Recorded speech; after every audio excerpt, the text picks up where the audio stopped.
name is Jessica Marzucco, and I am so glad that you are joining us tonight to go a little bit more in depth with some of the important topics that are essential to understand when it comes to standing up for Israel and the Jewish people as a Christian.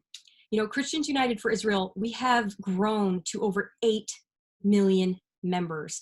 This means our voice is stronger than ever.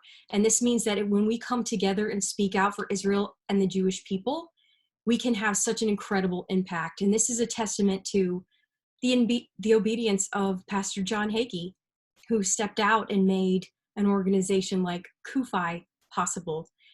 So I want to talk a little bit about something that is the biggest lie on college campuses and what the truth is. And we will just jump right in. I know people are still joining little by little to this Zoom webinar, but I'm going to jump right in and talk about what the biggest lie on college campuses are and what the truth is. Right now with CUFI on campus, we have a presence on over 400 college campuses. We've had thousands of students go through our program. I myself got involved with CUFI on campus back in, I think, 2010.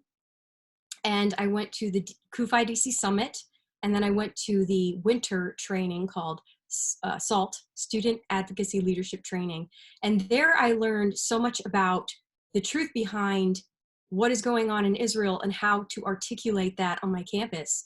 CUFI on campus is equipping students across the nation to speak out in defense of Israel and the Jewish people. And when we are on these campuses and we are educating our students to advocate, one thing we come up against time after time after time is the lie that Israel is responsible for the suffering of the Palestinian people. Why is this so significant?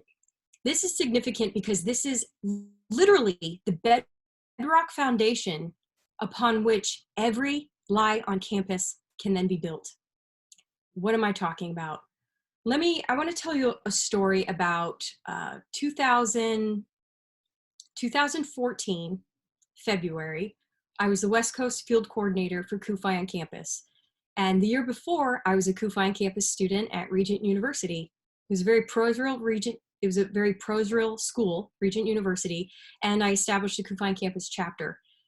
And as a brand new field coordinator for CUFI, I knew all about the biblical reasons to support Israel. I knew all about the political reasons to support Israel, but I had never experienced the intense pushback and hatred from anti-Israel students on a campus. And I wanted to know what that felt like so I could experience it and then be able to help my students. So at this time I was coordinating California, and I heard that they were having a divestment hearing at UCLA.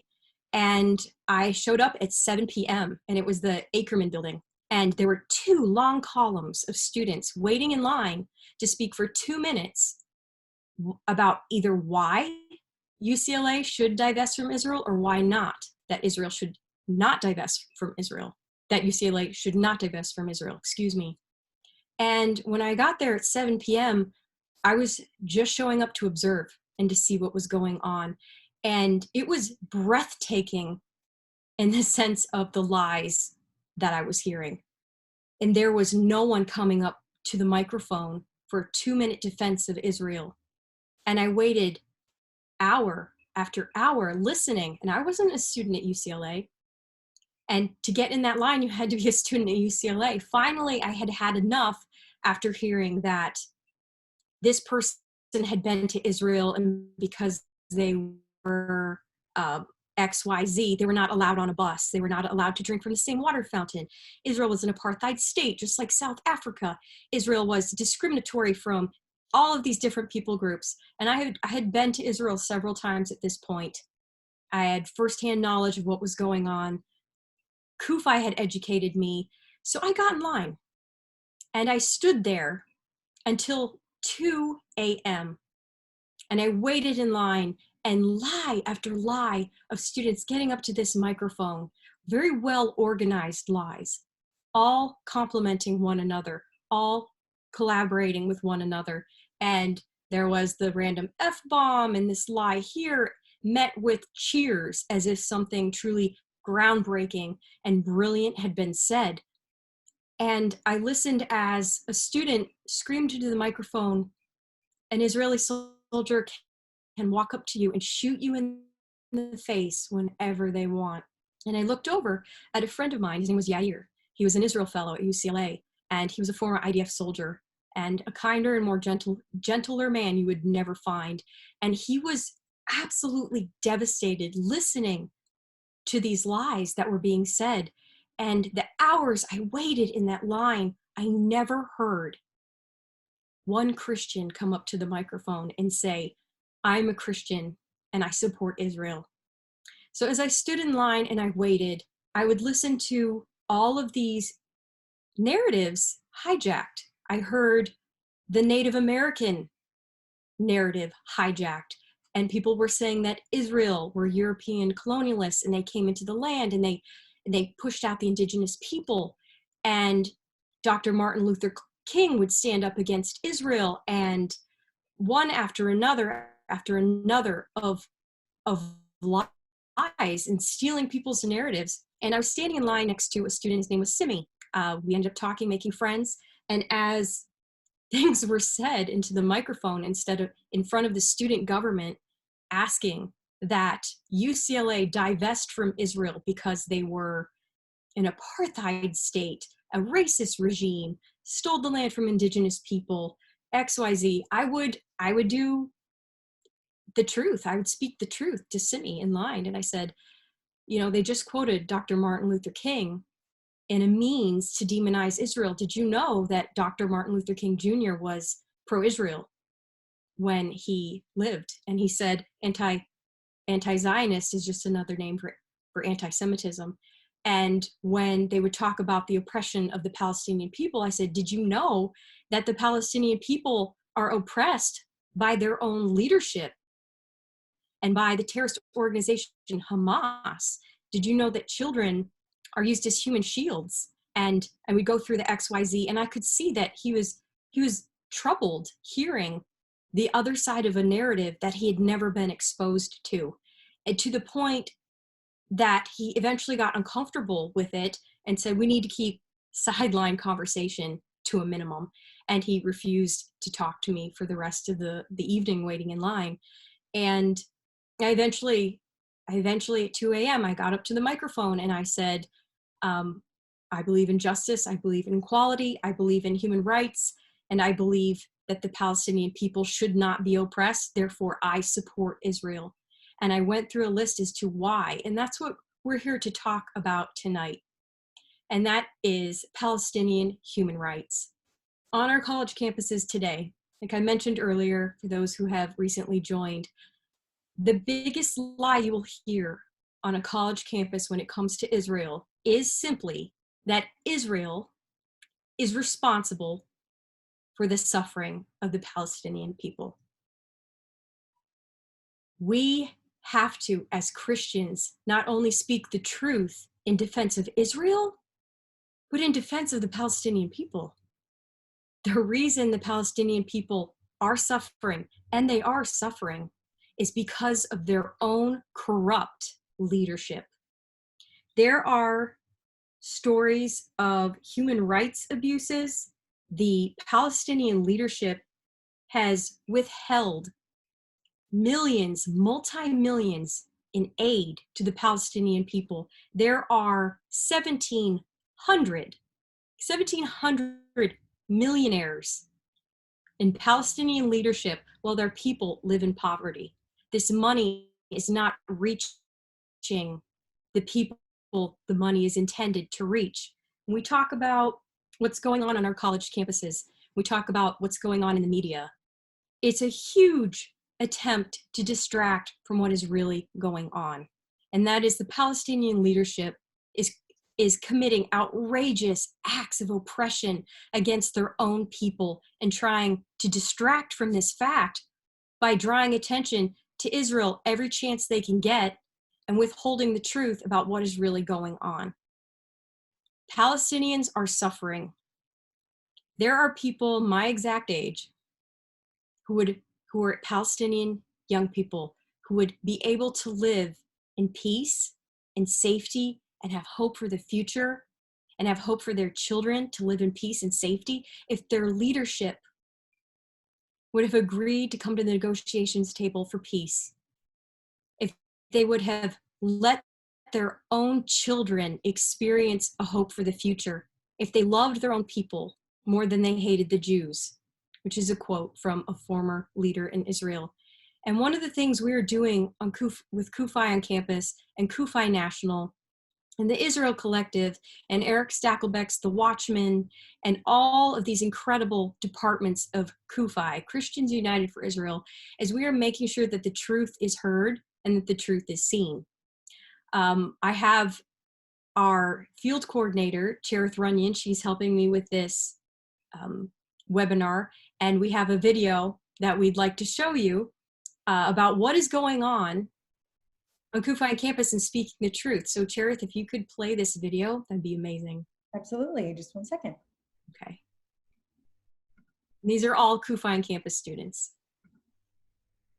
Israel stands for peace, equality, and democracy, hope, innovation, and diversity. Freedom of religion and freedom of thought. Yet still, Israel's very existence is fought. But Palestinian leadership, this message is for you. Extending your hand in peace is long overdue. 5 times you've said no to a state of your own, refusing to acknowledge that the Jewish people have always called this land home. 5 times you have denied the next Palestinian generation the establishment of a Palestinian nation. In pursuit of peace, Israel has made countless concessions. You say you want peace, but your actions are confessions. You live in mansions, but your people never see a dime. Then you offer them money to commit crimes. You pay your own people to murder Jews. You send Palestinian children to dig tear tunnels, but that never makes the news. Palestinian leadership, we are calling on you to stop. To stop using your own children as political tools. To stop using aid to fund terrorism, but to build hospitals and schools. Stop using children as human shields. Stop launching rockets from UN buildings, hospitals, and open fields. Stop the incitement of children to school books and Saturday morning cartoons. Stop destroying Israeli homes and crops with incendiary balloons. Palestinian leadership, we are calling on you. Stop lying to Palestinian moms that their children's future is found through bombs. Palestinian leadership, we are calling on you to love your own people more than you hate the Jews. Because the whole world is watching, and peace is waiting on you.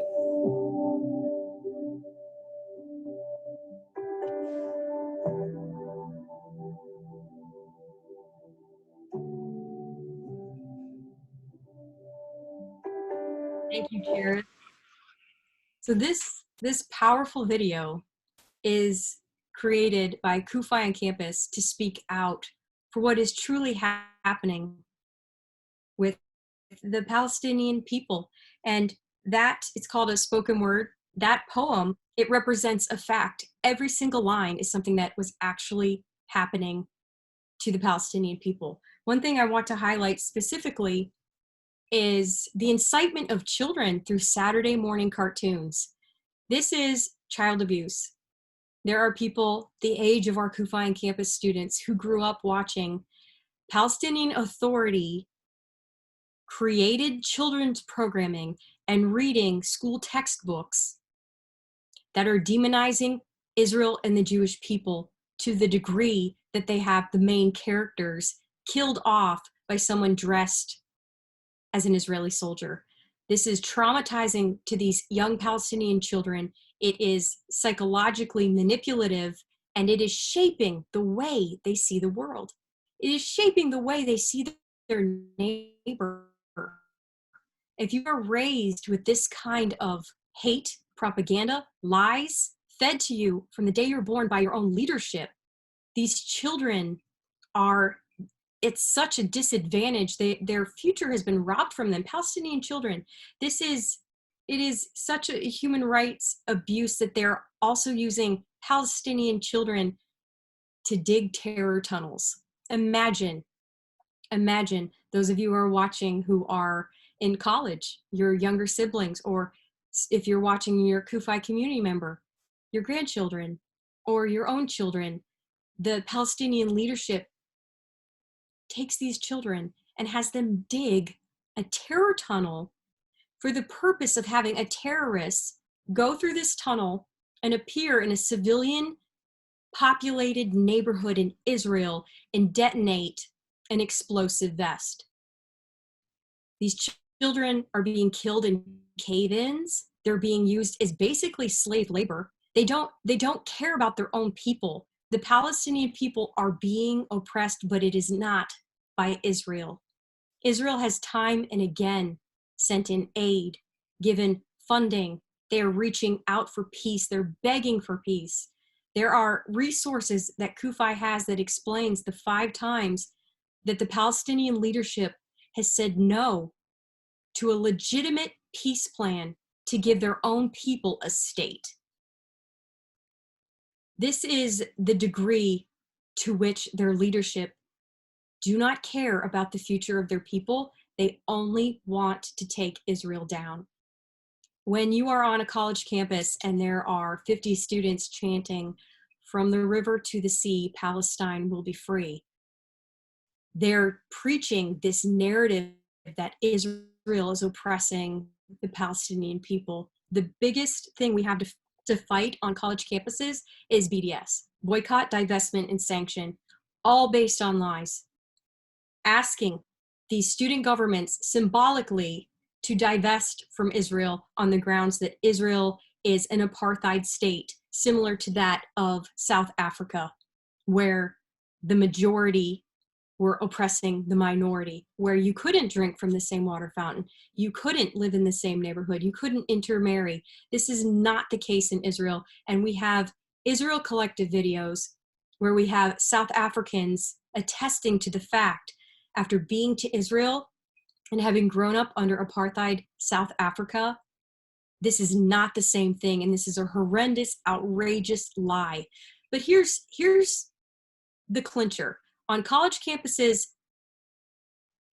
it's one person's word against another. So when CUFI on campus is bringing the other side of the narrative, it at least makes people think. And we are making sure that people have the other side of the story, the truth, to understand what is going on. Palestinian leadership also denied their own people freedom of speech. Right now, we have in the US, everyone posts something criticizing a politician or something going on locally, politically, or nationally. And in Palestinian ruled areas, if you criticize your government on Facebook, you can be sent to prison, you can be beaten, you can be killed. Can you imagine? I'm sure some of you watching this have probably within the last 30 days posted something criticizing some aspect of the way we run our nation, be it during the coronavirus situation and frustration with anything going on. This is something that could cause you to be thrown in prison. And these prisons are, they're torturing people. There are resources that you can find with the Jerusalem Institute of Justice that talk about what goes on in a Palestinian prison and the torture that goes on and the brutality. I personally have friends who are young Palestinians who want peace. They know their government is corrupt, and they also know that they can lose their lives if they speak out. So they're doing everything they can to help the children they know. They're teaching them English so they can better their lives and their future, so they can get a job in a restaurant and be able to speak to tourists. They care more about the next generation than their own leadership. And there are so many Palestinian people who want peace. There are good Palestinians. They're just like there are good anything. And their leadership continuously blocks a future for these people.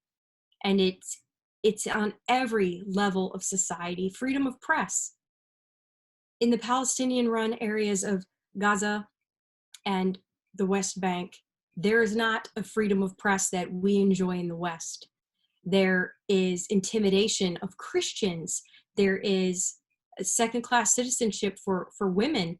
And if you convert to Christianity in a Palestinian-run area, you can suffer the death penalty. This is a reality that these people experience on a day-to-day basis. A woman's voice is worth half that of a man's. Her testimony in a trial is worth half that of a man's. The Palestinian leadership's continual chipping away at their people's hope for a future is very real. And when it reaches America, it's always, let's focus on Israel. Let's focus on XYZ instead of ripping the mask off this beast and saying the Palestinian people are suffering oppression, persecution, and silencing by their own leadership. So the video that you just saw is something CUFI on campus is doing to make sure that we are sharing what is happening, what is really happening. So when these students come up to CUFI on campus table, we do outreach and we talk about the humanitarian aid that Israel is doing across the world. And students will come up and say some soundbite that they've heard on the news about Israel. Our students are educating their campuses about the truth of what is going on and how the Palestinian leadership are removing rights and hope and freedom from their own people, and what Israel is doing, a thriving democracy, truly setting an example of what could be in this region of the world if the surrounding neighborhood would embrace democracy and freedom for all of their people and would embrace peace and a hope for their children. So the importance of what you do as a Christian, the importance of your voice. That night that I went to the divestment hearing at UCLA, and I went up to the microphone and for 2 minutes, and I shared a case for 2 minutes. It was so encouraging to the Jewish students in the room. There was just a handful of Jewish students over in a corner, and hundreds of anti-Israel students, just a seething hatred. And standing up to that microphone and saying, I support Israel because I'm a Christian. Christians are safe in the nation of Israel, when in the rest of the region, you can lose your life, be a second-class citizen, a dhimmi. You have to pay a tax as a second-class citizen. Hundreds of churches have been burned in Egypt, one thing after another of what Christians are suffering in the surrounding region. But in Israel, they're safe. So I, as a Christian, support Israel. And speaking out and speaking the truth as a Christian, it encouraged my Jewish friends. And I'm not saying that I did anything heroic. All I'm saying is the encouragement we can bring by speaking the truth. All I did was show up. I wanted to hear what was going on. And the more of us that show up, I'm sure there are about 10,000 plus Christian students at UCLA. And if we stand together and if we speak out, these lies won't have the audience. These lies won't have the audacity that they have when we are not united and are not tapping into the information that we're providing here with virtual CUFI. This is an opportunity to really dig deeper into the issues and understand on many levels what is going on with Israel, biblically, politically, what is going on. We have a special coming out about what's going on with the coronavirus in Israel. It's going to be a special on the Watchmen. So keep in tune with what CUFI is doing. We're sending out a daily newsletter about the top stories that you need to know about. We have the CUFI coffee break. CUFI on campus has several campaigns that we're shifting online during this time of our students having to leave their campuses, having to leave their dorms, and going back home during the coronavirus pandemic. So we're shifting so many things online for activism, and CUFI is a rich, full resource for you. And not to mention the CUFI DC Summit and how important your voice is there. When we go to DC and we speak to our leaders and our representatives, when you stand in DC and say, I support Israel as a Christian, and you present the talking points that Israel provides, your representative knows that you are speaking on behalf of thousands of people back at home. The power of your voice at the DC Summit is incredible. 8 million Christians United for Israel are backing you when you come to the DC Summit and speak to your representatives. So I encourage you, come to the DC Summit, share videos like the one we just played. I'm sorry if the connection has been a little crazy. This is our maiden voyage for a Zoom webinar. So thank you so much for joining us, and tap into the resources. Israel Collective, CUFI's Israel Collective, which has brought hundreds of Christian influencers to Israel, has produced so many incredible videos. So avail yourself of these resources and share your voice on social media, and especially this time where we're all at home and waiting to see what's going to happen next. This is a time to really push in and make your voice heard, because we can still reach the ends of the earth with the internet. So your voice is still just as strong, and we ask you to join us in this activism and tap into virtual CUFI. And thank you for joining this Zoom, and we hope that it was enlightening for you and that you will share the video. We'll make the link to the spoken word CUFI campus video available to you. Please share this. This is a message that is so important that people know about. So thank you so much, and God bless.